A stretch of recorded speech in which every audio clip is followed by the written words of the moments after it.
आज न सिर्फ भारत बल्कि पूरे विश्व में ऑपरेशन सिंदूर की चर्चा है। जिस तरह से भारत ने ऑपरेशन सिंदूर चलाया और पाकिस्तान में बैठे आतंकियों के ठिकाने को ध्वस्त किया, उसे पूरा विश्व लोहा मान रहा है। हालांकि अभी सीज़ फायर हो गया है, बावजूद इसके जो सरकार का दावा है कि ऑपरेशन सिंदूर अभी भी जारी है और आने वाले समय में आतंकियों को जिस तरह से नष्ट किया जा रहा है उसको लेकर भी कार्रवाई जारी रहेगी। इस बीच हम बात करेंगे कि देश के जो हालात बने हैं, भारत पाकिस्तान के बीच हालात रहे, जिस तरह से ऑपरेशन सिंदूर चलाया गया, सीज़ फायर हुआ और आगे की जो रणनीति की बात की जा रही है, इन तमाम मुद्दों पर चर्चा करने के लिए हमारे साथ मौजूद हैं रिटायर्ड ब्रिगेडियर प्रदीप यदु जी। प्रदीप जी, आपका ईटी भारत में बहुत स्वागत है। बहुत बहुत धन्यवाद, बहुत बहुत धन्यवाद। आपसे जानना चाहेंगे कि जो अभी भारत और पाकिस्तान के बीच स्थिति थी और बाद में ऑपरेशन सिंदूर चलाया गया, इस पूरी जो प्रक्रिया को उसको किस रूप में देखते हैं? देखिए, सिंदूर की जो शुरुआत हुई है वो पहलगाम अटैक के बाद हुई है। पहलगाम अटैक ये पहली बार ऐसा हुआ है कि जो आतंकवादी है इन्होंने हमारे निर्दोष पर्यटकों को मारा है। 26 लोगों को मारा, जिसमें हमारा एक नेपाली भाई भी शामिल है। जब उन्होंने धर्म को पूछ के मारा है कि आपका क्या धर्म है, इसका मतलब साफ है कि वो चाहते थे कि इस तरीके की घटना के बाद देश में एक ऐसा हिंदू मुस्लिम के बीच में एक ऐसा तनाव पैदा हो जिससे देश उलझता रहे। जब इस प्रकार की स्थिति पाकिस्तान के द्वारा बनाई गई, और हमको पता है कि पाकिस्तान ने हमेशा आतंकवादियों का साथ दिया है, चाहे वो आर्थिक स्थिति से हो, चाहे सैनिक स्थिति से हो, चाहे ट्रेनिंग से हो। उनके कैंप हैं, पीओके में भी हैं, पाकिस्तान में भी हैं। इसीलिए जब इस तरीके की घटना को उन्होंने पहलगाम में अंजाम दिया, तब ये हुआ कि इस आतंकवाद को जड़ से ख़त्म करना है। और हमारी मुहिम आतंकवाद के खिलाफ थी और हमेशा आतंकवाद के खिलाफ रहेगी। इसीलिए 7 तारीख की और 8 तारीख की रात 1:05 से 1:30 रात को जो 25 मिनट में हमने 9 ठिकानों पर हमला किया। वो कौन से 9 ठिकाने थे? जहां पर पाकिस्तान के आतंकवादियों का ठिकाना था, जहां उनकी ट्रेनिंग होती थी, उनको साज सामान दिए जाते थे और उसके बाद उनको डिफरेंट मिशन में भेजा जाता था। तो हमारी लड़ाई उनके खिलाफ थी। तो ऑपरेशन सिंदूर की शुरुआत ये थी, हमारी लड़ाई आतंकवाद के खिलाफ। लेकिन उसके बाद क्या हुआ? उसके बाद पाकिस्तान ने भारत के खिलाफ, भारत में तो कोई आतंकवादी के अड्डे हैं नहीं, तब उन्होंने हमारे सैनिक ठिकानों पर और रिहायशी ठिकानों पर हमले शुरू किए। ड्रोन के थ्रू शुरू किए 7 की रात को, 8 की रात को। उसके बाद दूसरे वेपन सिस्टम से किए और एलओसी में जो हमारा सीज़ फायर 2022-23 में था, उसके बाद से उनको तोड़ के उन्होंने एलओसी में ज़बरदस्त फायरिंग शुरू करी। पीओके से लेके पंजाब तक, नीचे तक, हर जगह ड्रोन के अटैक हुए। जो उनके स्मॉल आर्म्स थे, आर्टिलरी, तोपखाने की शेलिंग थी, तो वो हमारे मिलिट्री और रिहायशी इलाकों में हमला करे। जब ऐसी स्थिति आई तो क्या हम चुप रहेंगे? हमारा भी एक देश के प्रति एक वो है कि जो हमारे को अटैक करेगा हम करेंगे। हमने तो कोई पहल नहीं करी थी, पहल पाकिस्तान के द्वारा हुई थी और हमने सबको बोल के हमने बताया था कि हम आतंकवाद के खिलाफ लड़ रहे हैं और लड़ते रहेंगे। उसी तरीके से हमने उन ठिकानों को बर्बाद किया था। तो इस बार जो सीधे हमला किया गया, पाकिस्तान से कोई लड़ाई नहीं थी, ना बॉर्डर पे कोई तनाव था, सीधे उन आतंकी ठिकानों को चुनकर ही ध्वस्त किया गया। ये साफ दर्शाता है कि हम सिर्फ आतंकवाद की लड़ाई लड़ रहे हैं, न कि हमें पाकिस्तान से लड़ाई लड़ना है। बिल्कुल सही बात है। हमने कभी शुरुआत किसी लड़ाई की नहीं करी। आप चाहे 1965 का देखिए, 1947-48 का देखिए, 65 का देखिए, 71 का देखिए या कारगिल का देखिए, हमेशा पहल जो हुई है वो पाकिस्तान की तरफ से हुई है। हिंदुस्तान की पॉलिसी ही नहीं है कि हम अपनी तरफ से पहले अटैक करें। हमारा है कि देश की अखंडता और देश की टेरिटोरियल इंटीग्रिटी की हम हमेशा रक्षा करते हैं।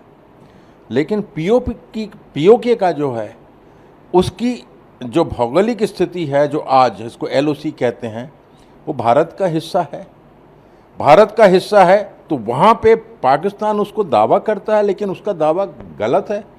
इसीलिए ये जो आतंकवादी है कि जो आपने प्रश्न बोला, इन लड़ाइयों में पाकिस्तान को हमेशा शिकस्त मिली। तब पाकिस्तान ने क्या किया कि भारत के खिलाफ इस तरीके का वॉरफेयर चलाया जाए कि उनको हमेशा थोड़ी थोड़ी तकलीफ देता रहे, जिसको प्रॉक्सी वॉर कहते हैं। प्रॉक्सी वॉर क्या? आतंकवादी घटनाएं आप देते रहिए। भारत के हर क्षेत्र में, चाहे वो मुंबई हो, पहलगाम हो, पुलवामा हो, उड़ी हो, नगरोटा हो, पठानकोट हो, इस तरीके करते रहे ताकि हम उसमें व्यस्त रहें। लेकिन जो पहलगाम में हुआ है वो एक बहुत दर्दनाक हादसा था। इसमें सिर्फ मेरा एक छोटा सा प्रश्न है।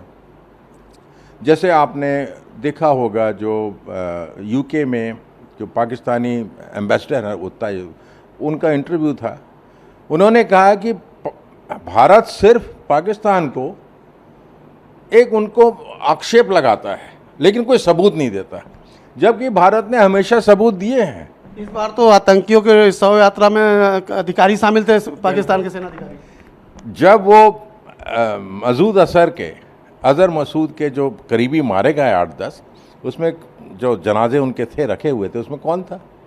वहाँ के सैनिक अधिकारी थे, वहाँ के सरकार के अधिकारी थे। पाकिस्तान तो हमेशा आतंकवादियों का साथ देता ही रहा है।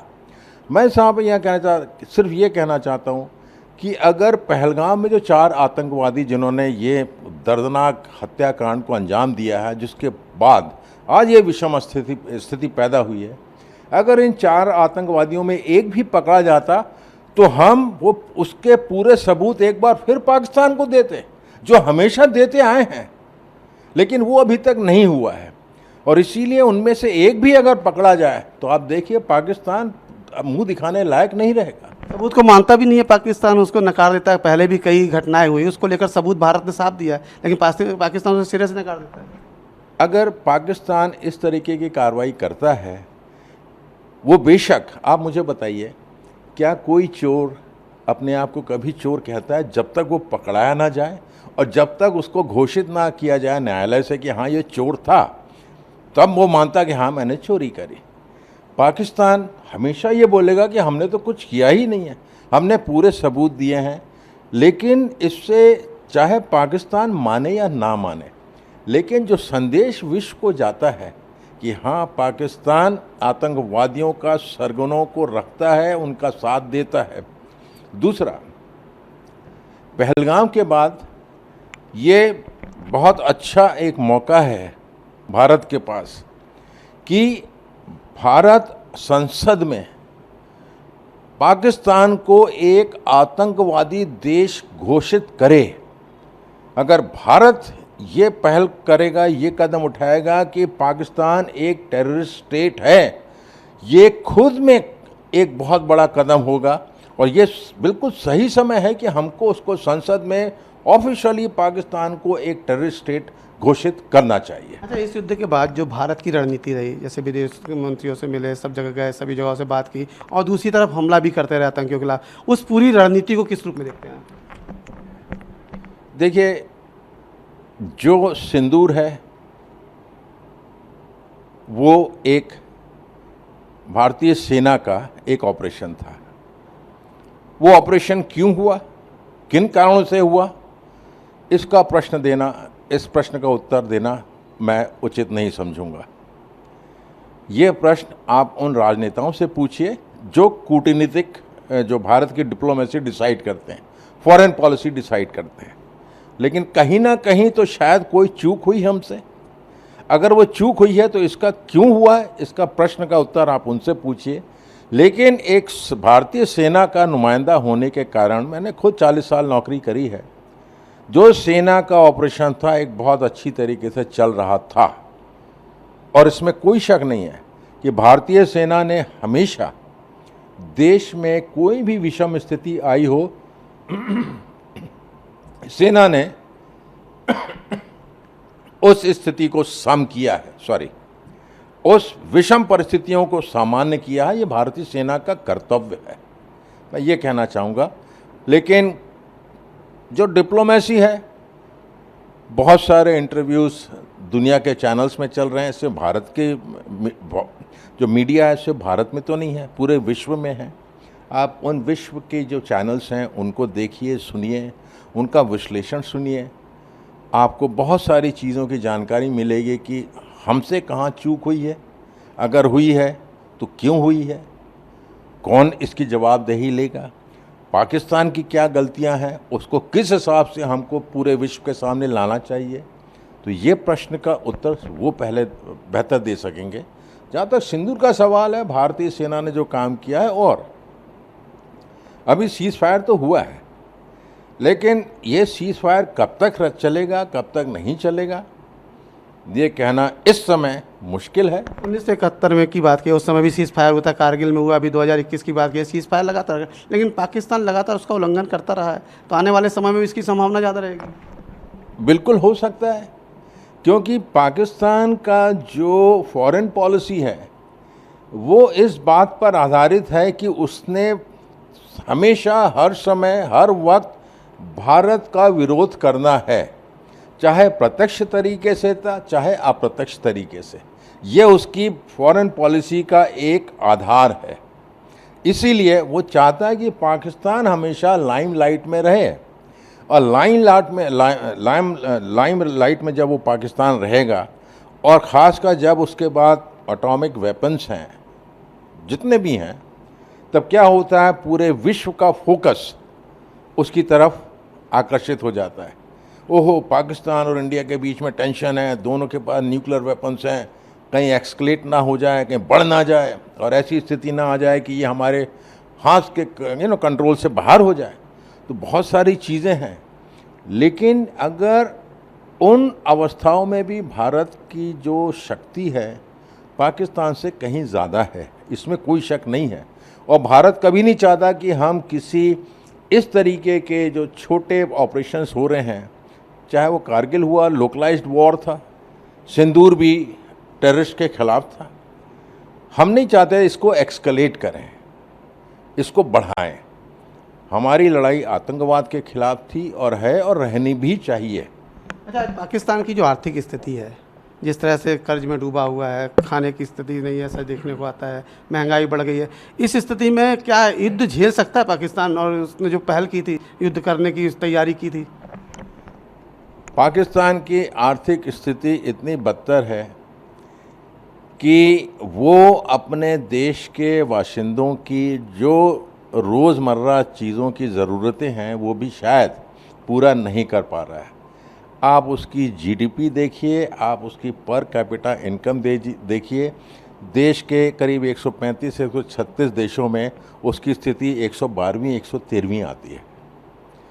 लेकिन इस तरीके के भारत विरोधी अभियान चलाते हुए कन्वेंशनल वॉर तो किए नहीं, प्रॉक्सी वॉर के थ्रू और न्यूक्लियर वेपन्स की आड़ में वो हमेशा एक क्रिएट इस तरीके से करता है कि उसको हर देश से मदद मिलती रहे। दूसरा, अभी आपने देखा होगा कि 2 रोज़ पहले आईएमएफ ने $1.3 बिलियन का लोन पाकिस्तान को दिया है, और उस पाकिस्तान को उस समय दिया है जब ऑपरेशन सिंदूर शुरू हो गया था। और उसके बोर्ड ऑफ डायरेक्टर में अमेरिका है, जापान है, चाइना है, भारत भी उसका सदस्य है। भारत ने क्या इस तरीके से मुद्दे को उठाया था कि पाकिस्तान को ये लोन सैंक्शन ना हो, जो वही अमेरिका जो मध्यस्थता करने के लिए तैयार है। उस समय अगर वो इतने हमारे मित्र होते अमेरिका, तो वो लोन रोक सकते थे, क्योंकि पाकिस्तान एक टेररिस्ट स्टेट है। जो पहलगाम में हुआ है, क्या अमेरिका को नहीं पता था? क्या जापान को नहीं पता था? क्या चाइना को नहीं पता था? चाइना हमेशा पाकिस्तान का मित्र रहा है, और जो भी आज पाकिस्तान की वायुसेना है और जो उनके मिसाइल सिस्टम्स हैं वो कौन से हैं? सब चाइनीज़ हैं। और इतना मिलिट्री सपोर्ट अगर पाकिस्तान के पास है, और ग्वादर से जो 1 बेल्ट 1 रोड OBOR बना रहा है, और जो आपका ग्वादर पोर्ट से डायरेक्टली चाइना के लिए रोड बन रही है, वो पीओके के थ्रू जाती है। चाइना वो चाहता है कि पाकिस्तान का पूरा एक्सप्लॉइट करे, उसको पूरी मदद मिल रही है चाइना से। तो पाकिस्तान जब चाह रहा है कि मैं टेररिस्ट एक्टिविटीज़ को बढ़ावा देता रहूँगा, पूरे विश्व का ध्यान आकर्षित करता रहूँगा, मुझे सैन्य मदद भी मिलेगी, मुझे आर्थिक मदद भी मिलेगी, क्योंकि इन दोनों मदद के ऊपर उन देशों का भी भला हो रहा है आर्थिक रूप से, आर्थिक नीति से। अगर बात की जाए जिस दिन ऑपरेशन सिंदूर चलाया गया, आपको जानकारी लगी होगी, आप भी कई युद्ध लड़ चुके हैं, लड़ाई की है, उस दिन कैसा लगा था आपको? मुझे उस रात को ये लगा था कि अब ये मेरा ख्याल एक निर्णायक ब्लो होगा भारत का पाकिस्तान के ऊपर टेररिज्म के खिलाफ, और मैं चाहता था कि जल्दी से जल्दी इन टेररिस्ट कैंप, जो 31 टेररिस्ट कैंप्स हैं, इसके अलावा भी और होंगे, ये मैं आपको बताना चाहता हूँ, लेकिन वो छोटे छोटे कैंप्स, आज मान लीजिए यहाँ पे टेररिस्ट कैंप है, आपने इसको नष्ट कर दिया, मैं यहाँ से शिफ्ट करके बगल वाले मोहल्ले से टेररिस्ट कैंप चलाऊँगा। लेकिन जो उनके खास एक, जो जैसे एक झाड़ को काटना है तो उसकी जड़ काटनी पड़ती है, तो मुझे ये विश्वास था कि इस बार हम वो जड़ काटने में कामयाब होंगे, और ये दिली इच्छा है, सिर्फ मेरी नहीं है, हर सैनिक की और हर भारतीय की है, क्योंकि चाहे वो सेना में हो चाहे सिविलियन हो, वो आम देशवासी है, और देशवासी की जो अंदर का जज्बा है वो देश के प्रति बहुत ऊपर है। हर इंसान चाहता है कि इस बार आर पार करके जो वो जड़ है आतंकवाद का, उसको ख़त्म किया जाए। मेरे दिमाग में पहला प्रश्न, जो आपने प्रश्न पूछा, ये मेरा उत्तर था, और ये मेरी हार्दिक इच्छा है कि ऐसा होना चाहिए। अंतिम सवाल, अगर मान लो बाढ़ छिड़ता है, अभी तो सीज फायर है, मान लो ऐसी स्थिति आती है और कभी एक्स जो भी रिटायर अधिकारी हैं, सेना अधिकारी हैं, सेना के जवान हैं, उनको बुलाया जाता है, तो क्या आप भी अपनी सेवा दे रहे हैं? बुलाया जाता है, मैं तो आज तैयार हूँ, कोई मुझे हुक्म तो दे। मैं ब्रिगेडियर के पद से रिटायर हुआ, मैं ब्रिगेडियर के पद में नहीं जाना चाहता, मैं एक कंपनी कमांडर के रूप में भी जाने के लिए तैयार हूँ। मेरे जैसे लाखों सैनिक हैं जो सेवानिवृत्त हैं, उनके अंदर ये जज्बा है, और तब हम देखते हैं कि देश के खिलाफ कोई भी चीज़ गलत होती है तो हमारा अंदर से खून खौलता है, एक उत्तेजना होती है कि, क्योंकि एक सैनिक हमेशा जब युद्ध करता है वो इसीलिए नहीं वहाँ शहीद हो जाता क्योंकि उसको दुश्मन से नफरत है, वो इसीलिए शहीद होता है क्योंकि उसको 140 करोड़ देशवासियों से मोहब्बत है, चाहे वो हिंदू हो, मुस्लिम हो, सिख हो, ईसाई हो, अमीर हो, गरीब हो, उससे कोई फर्क नहीं पड़ता, हम सब भारतवासी हैं। और जब तक भारत एक रहेगा हम हमेशा मजबूत रहेंगे। ये जो आपने पूछा कि अगर मुझे आज बोले, मैं ब्रिगेड तो छोड़िए, मैं कंपनी प्लाटून कमांडर जाने के लिए भी तैयार हूँ, ये मैं कहना चाहता हूँ। ईटीवी भारत से बात करने के बहुत बहुत धन्यवाद आपका। थैंक यू प्रवीण, जय हिंद। तो ये थे रिटायर्ड ब्रिगेडियर प्रदीप यदू जी। इनका जज्बा आज भी कम नहीं हुआ है, आज भी इनका कहना है कि मौका मिला तो ये बॉर्डर पे दो हाथ करने को भी तैयार हैं, और पाकिस्तान को भी नसीहत दी कि जो आतंकवाद को बढ़ावा दे रहा है उसे रोका जाए, साथ ही सेना के जज्बे को इन्होंने सलाम किया। कैमरा मित्र साहब के साथ प्रवीण कुमार सिंह, ईटीवी भारत, रायपुर।